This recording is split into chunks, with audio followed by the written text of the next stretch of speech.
ഇപ്പൊ നിങ്ങൾ കാണുന്ന വെച്ചിട്ടുണ്ടെങ്കിൽ ഒരു മോൾട്ട് ആയിട്ടുള്ള ഞണ്ടാണ്ട.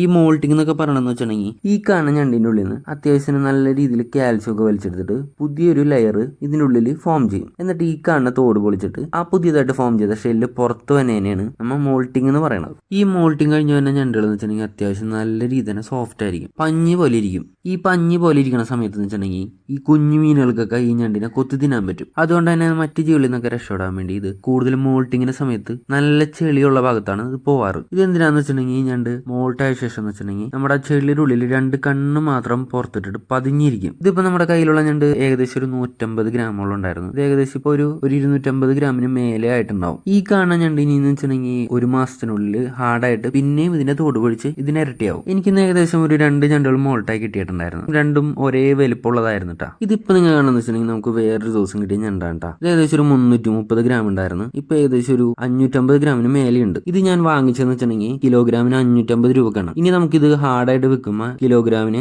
1200 രൂപ നമുക്ക് കിട്ടും.